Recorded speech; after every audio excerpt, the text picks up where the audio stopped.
This is the Note Closer Show, where you get the latest developments in distressed note investing and learn the secrets of how you can control millions of dollars worth of property for pennies on the dollar. Get educated and entertained by someone who has closed thousands of deals and lives to support you in achieving the same. Now, here's your host, CEO of We Close Notes, Scott Carson.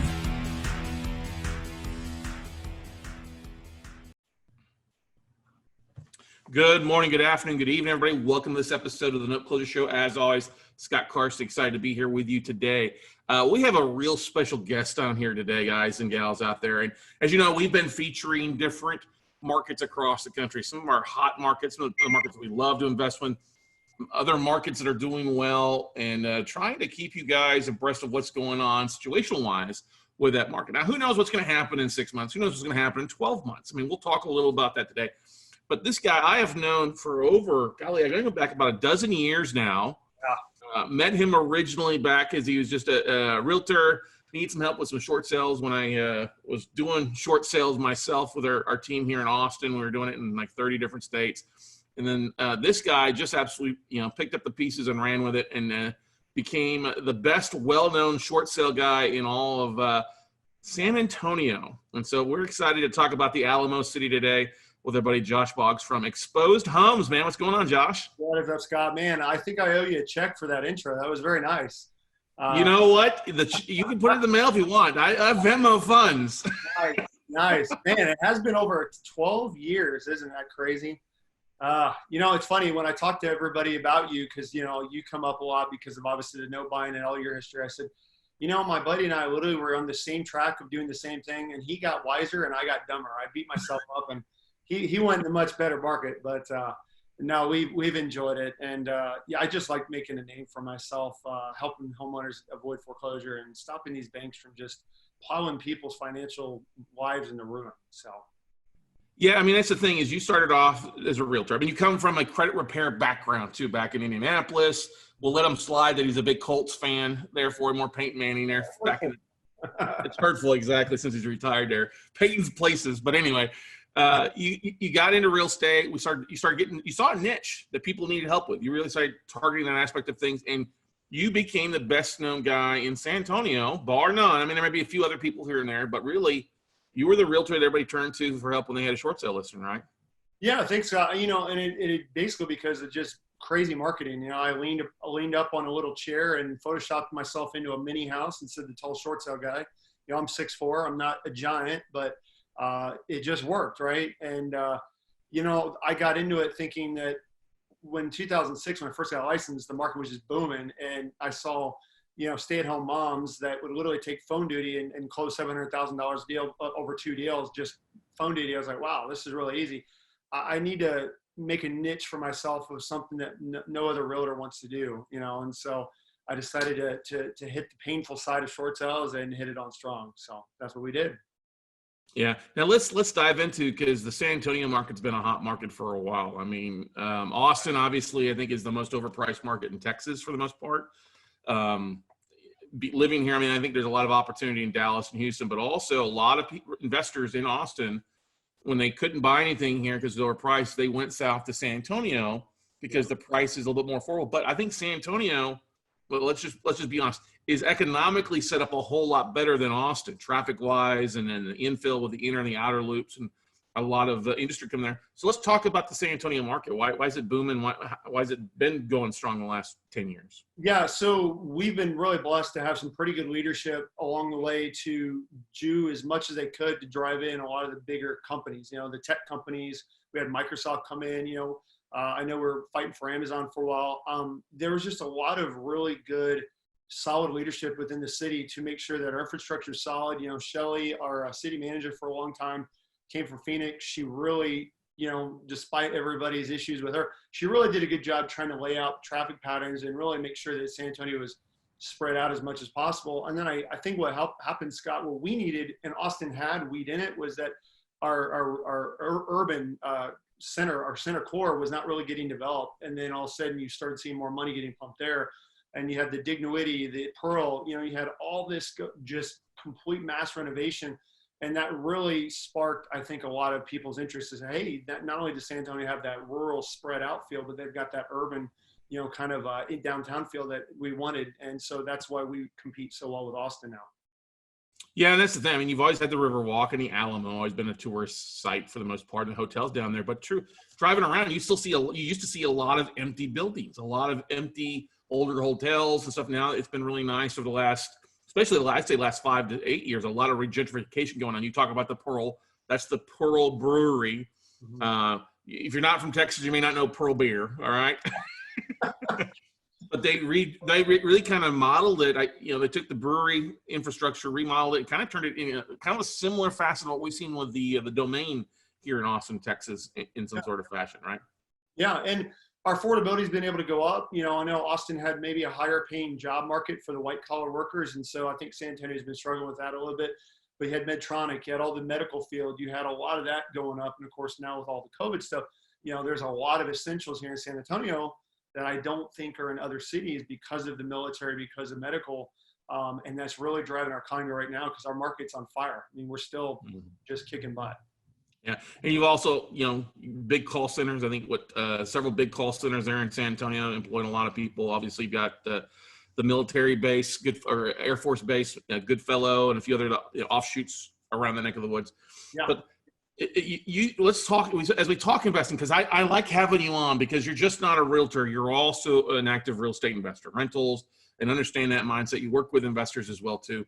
Where do you see kind of the biggest bang for the buck for investors in San Antonio, and maybe the areas that you're seeing people pick up stuff? Is it downtown? Is it on the south side, north side, Alamo Heights, out west towards Helotes, and that neck of the woods, or where?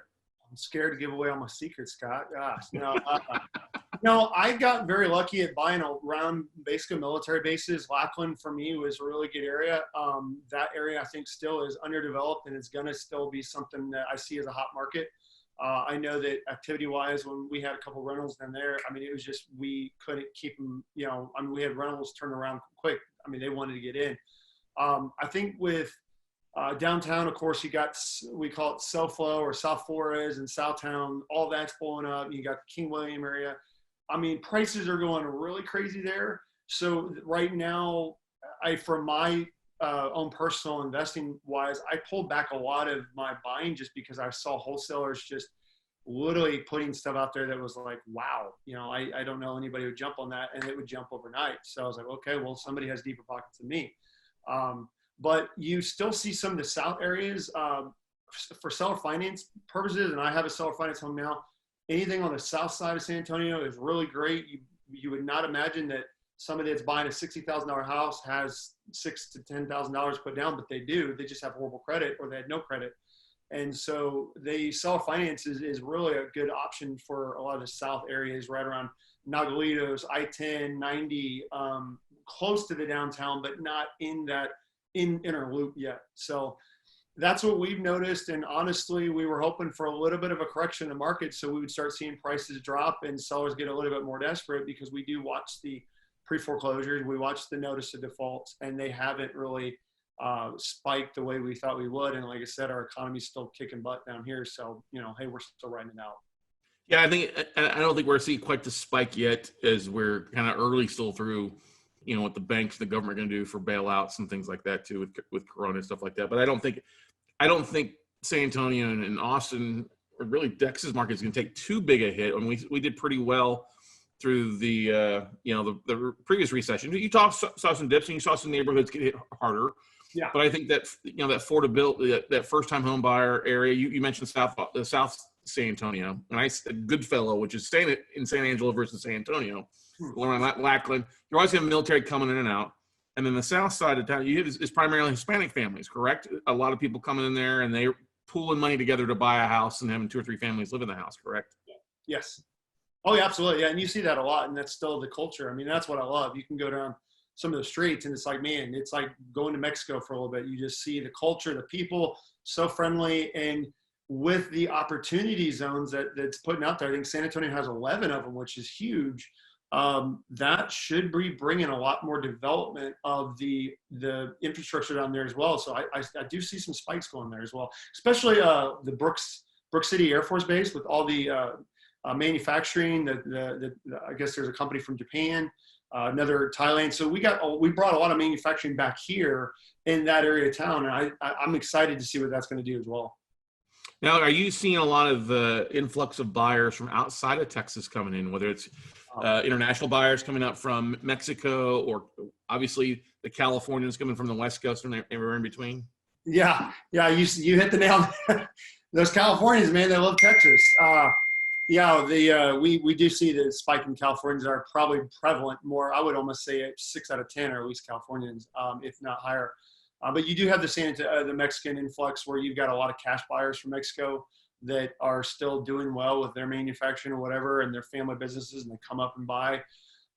And that's what's driving our luxury market. I know that I don't sell a ton of luxury, but I know that we've got like a couple right now that are up in the million area. And yeah, we still see a lot of Hispanic buyers that are still looking for cash, and they've got it. So as far as any other state, I don't really know. Maybe, I don't know. I'd be guessing if I said that, because I don't really know any other influx from there. No problem. Now, what do you see? You talk high-end homes, we talk low-end homes. What do you see the median home price being on average in San Antonio? So right now I know we're talking across the board for the most part before we break it down to neighborhoods. Sure. Bit. Okay. So, and I'll be the first to tell you, I'm not like the huge statistician, right, that has everything. But I do know that our average medium price right now in San Antonio, the whole market is about 278 to almost 280. So we are seeing sales prices go up still.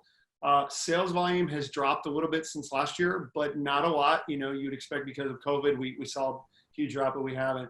But I tell everybody, especially military, because we have a lot of military PCS, and I tell them, if we buy right with the interest rates that are so low right now, we can buy and just still be set, because even if the market tanks or drops, the rental market's still going to be there because our rental supply is still low.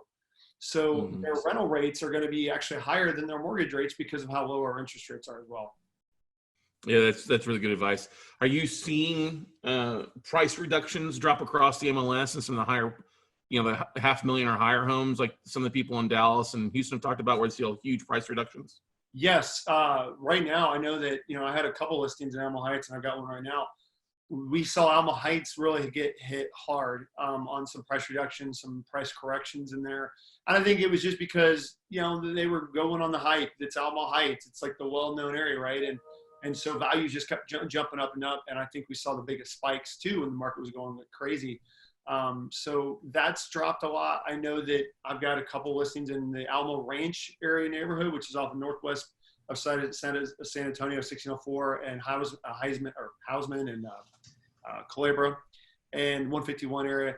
And that just, because the supply jumped up, because you have a lot of military, seemed like a lot of military PCS at the time, we saw supply jump by almost 2 months back in March. And it was like, wow. So a lot of price corrections there. So yeah, your micro markets still have some price corrections as well, but others don't have to. Mm-hmm. What would you say the average day on market is there, or how many months of inventory you have? Less than 3 months, less than 2 months on average? Yeah, we're still obviously within a seller's market. We're definitely less than 3 on average, 3 months on average. In some areas, it's gone up to almost 5, which is obviously that's pushing close to a buyer's market, maybe neutral. But yeah, we're still hot. Like right now, I mean, there's a couple areas like Stone Oak still, almost less than 60 days. So price it right, you're going to get it. Mm-hmm.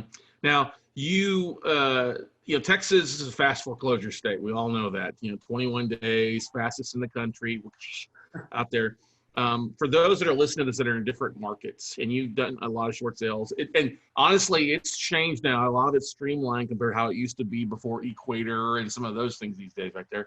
Any tips for any maybe distressed borrowers out there that are without a job, they're worried about, not being able to go back to work because their job's not there, worried about the bank, they're not having to pay their mortgage in 6 months. Any tips for them to talk with a realtor or to help their situation out in any way, Josh? Yeah, well, Scott, as I do, I used to have to preach to homeowners, like, you're going to have to either trust me or the bank. You can't trust both, right? Because you're not going to. And I will admit that I have seen the big banks, obviously the big players, change a lot of their processes. I think they're caught on a lot. I think a lot of it's open communication. If you have those issues, need to talk to your bank, your servicer, call them immediately, reach out to them. But you still probably need somebody, like me. There's a couple other good guys that are out there doing shorts as well that could at least give you better advice to tell you that sometimes what you hear from the bank may still not be true, but I do know they are working very hard on their lender workouts, the forbearance program, obviously, that Trump's put out there. They've got that going. So they are working with you. And because interest rates are so low, it's easier for them to do this as well right now. So I think if they are having those problems, Scott, I would just obviously reach out to somebody like me or anybody that's showing out there that is not only a short sale expert, but also just knows lending, understands from the investor aspect what the banks are looking at, what you're looking at. And, we have a bankruptcy attorney on file. We've got 2 in-house attorneys. So we do have a lot of really good assets that we're here to just help, and we'll do it for free. We'll consult them for free. And if it doesn't work for them, or we've been able to help them on a loan modification or anything like that, then hey, great, man, tell your neighbor about us, and maybe we can help them. And that's the way we've seen it. Yeah, that's such sound advice there. Talk to an expert, especially if you're dealing with issues. We know the bank's not going to tell them all the true story and all their different options. Unfortunately, no. Now, back when at the peak, San Antonio was seeing roughly 900 to 1,000 foreclosures a month. Back we think, yeah. You ran some numbers for me about a month or 2 ago, talking about, and I said, hey, how many short sales are listed on the MLS right now? And I think you said there's 5 or 6, less than 10, something like that, right? Yeah. No, Scott, just so you know, I reran them again. We are literally now, the number has jumped. I think we're at 25. So, and it's funny because I have my hands on the pulse of the short sale market so hard that normally if any realtor's out there door knocking or getting a call and saying, hey, I'm upside down, I'm delinquent, I get the call because they're like, yeah, Josh knows what he's doing. So. Well, if we were sensational news, we would say that short sales have jumped 250% in San Antonio, right? Yeah, could put that headline out there. Oh boy. Wow. Here we go. My head's going to be on a chalkboard somewhere. I can't wait for that. Yeah, great. That is such a truth. Now, what would you say, kind of going back to the investment side of things, rental side, because you got strong rental market there. What are you roughly seeing kind of median rent being, let's just say for a normal 3-bedroom, 2-bath house, 1,000 plus 1,200 square feet roughly? Anywhere from 1,200 to 1,600 a month, really. Okay. I mean, just depending on range and neighborhood. So, and of course age, but yeah. Any insight onto neighborhoods you want to stay out of as far as rent dropping down? I'll give you an example. Like in a couple of the bigger markets, I have some investors tell me, hey, if the rent's like $500 or less, it's like a 2-gun neighborhood to stay the heck out of, right? The 2-gun neighborhood. Yeah, I've probably been in most of the rougher neighborhoods. I mean, you still have pockets on the east side that you probably want to stay away from. Right now, a little bit on the west side. It just depends. It's really not that bad. But again, your lifestyle is going to be a change, right? I mean, I obviously you and I both well know when we buy properties, we're going to buy them as if we're going to stay in them ourselves. So if you can't imagine yourself sleeping there, we're not buying it, right? And so that keeps us away from some of the slumlord properties. But I have owned a couple that, just because they were given to me and I bought them, and then I was like, ooh, and got rid of them pretty quick once I found the tenants were going to be heading out. So, but yeah, I mean, right now, if you are seeing a rental market or a rental property and you're saying rents are 500 or less, have fun. You're not going to get a property manager because nobody wants to manage that thing. So you're on your own on that one, and just be ready to have issues with them doing money orders or cash, and they don't have the online ability and all that kind of stuff. So, Josh and I, a couple of years ago, I drove down to San Antonio, and we had remember that 16-unit apartment complex we went and looked at? Very well, I do. Yes. And how we went by and we went and knocked on what we thought was a property manager's door, and there was this guy smoking weed. Like 6 of them. With 6 of them. Yeah, that was great. We didn't find the property manager, but we found a distributor. Yeah, we found other connections we needed. So, or well, not needed, but in case we needed it. Yeah. Yeah, but that was, I mean, that's the thing. We went by there one time, and then I think we went by a few months later, and it was just like two people out of the whole place. It really deteriorated, um, and trashed out, unfortunately, in some things. And I ended up, the bank, it was a Wells Fargo multifamily deal. They ended up reaching back out to me later on. I was like, no, you can't pay me to take it now. It's too bad a situation. But That's pretty rough. Yeah, I really appreciate that. You're a big linebacker that played football. I was a skinny dude that was all by myself upstairs. I had to yell for Uncle Scott to come up and help me. That was quite an interesting journey. Thanks a lot, bro, for bringing that. Well, you did have the big eyes, like, oh God, what did I get myself into? I'm like, oh, it's all right. Well, that's back when I was showing houses in a suit, trying to look all professional. Yeah, those days are behind me now, but yeah. Oh, hey, nothing but fun. But you've done a great job, building a name for yourself and doing some great things. Where, if you had a crystal ball, Josh, I know if is a big word there. Right. Where do you think the market's going to go? What are you kind of preparing for? You said a good thing where you kind of pulled back your cash investments, waiting for some things to hit or things to shake loose. But where do you kind of see the market going? Do you think San Antonio is going to hit that 20-25% unemployment rate that they're talking about the country, or you think it's going to do better?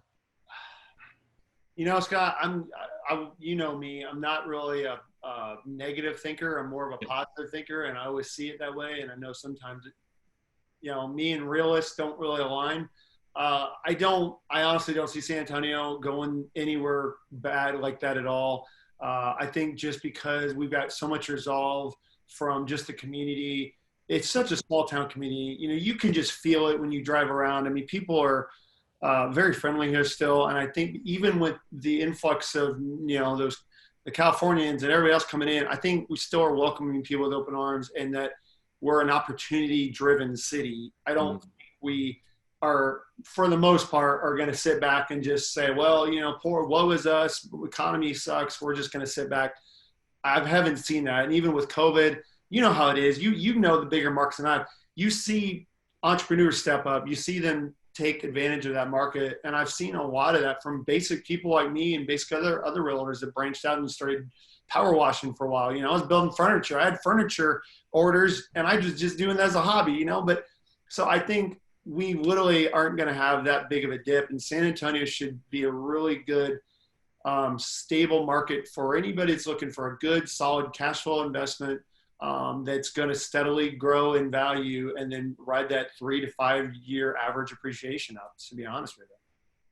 Yeah, I think you're right. I mean, that's the one thing I noticed when I lived down in San Antonio for that year, roughly, or 9 months, I should say, is that the real estate community totally closer and more friendly than any other community out there I've ever been. Any other real estate community in the country.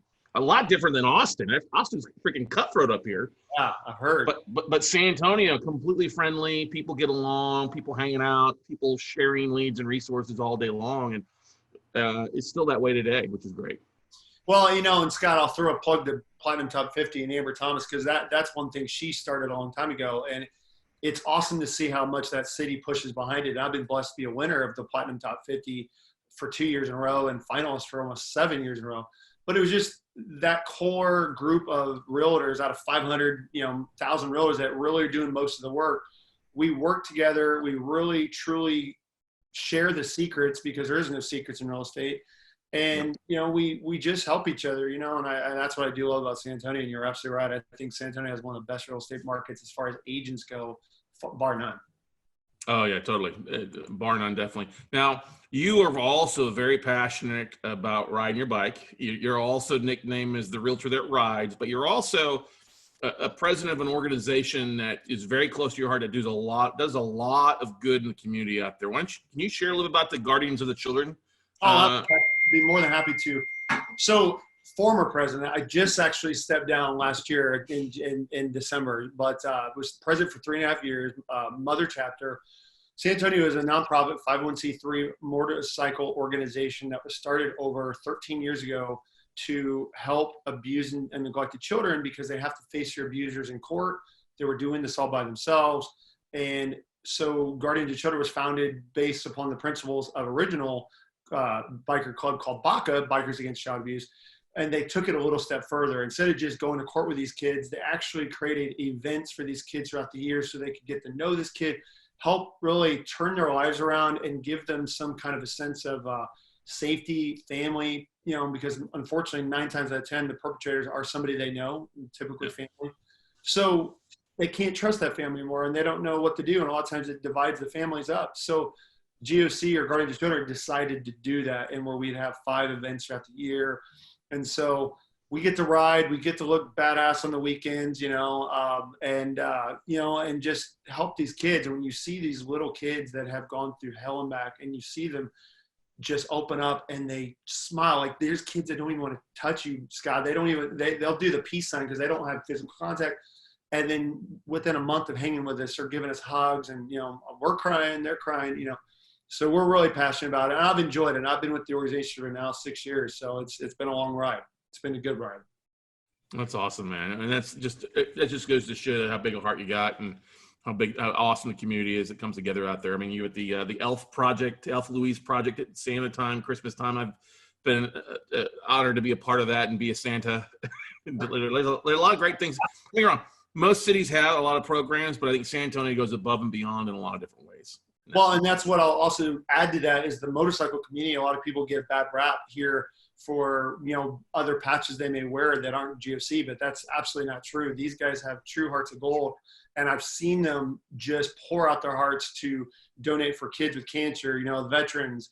There's one called that raises over $120,000 for Marine Combat Outdoors, to help these veterans that are going through PTSD. So, yeah, our community is really strong here, motorcycle-wise and real estate-wise combined.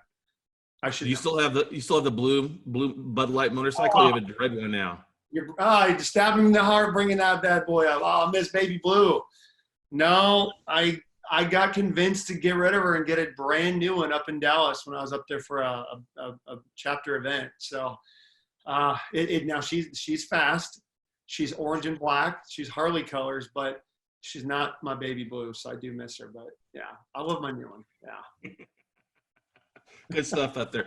Josh, what's the best way for those that are listening? Because we've got a listenership all across the country. Do you mind if Note Nation reaches out to you if they've got some deals or looking to move to San Antonio in the neck of the woods to work with you?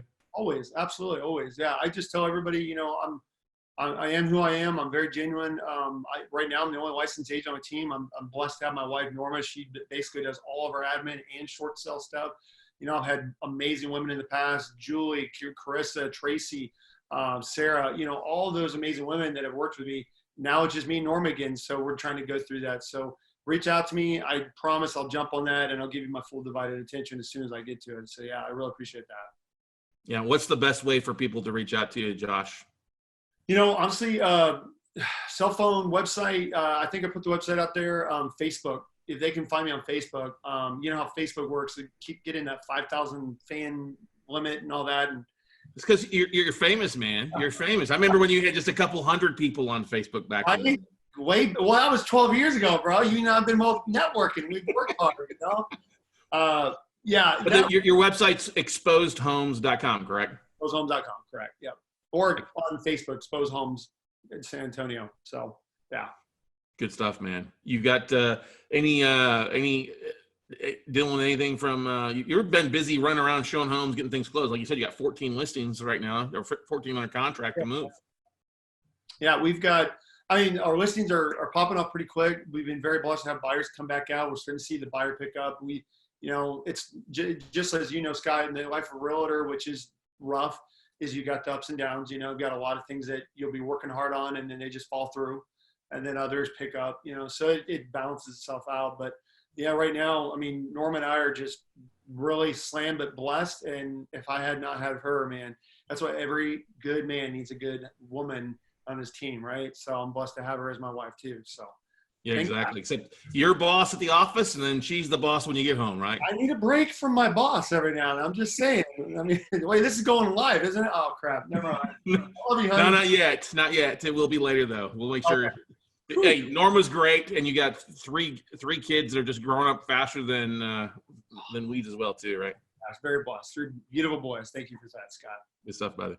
Well, hey, man, thanks so much for taking time. I know your phone's going crazy. You probably got to get out and show another property, take care of some things. we'll let you get back to exposing the San Antonio market to all these great people out there. Doing it, baby, doing it. Hey, Scott, seriously, thank you for having me. It's always been a pleasure. Good to talk to you. Good to see you, and really appreciate the opportunity. Yeah, you guys be safe out there. All right, brother? You too, brother. Thanks, man.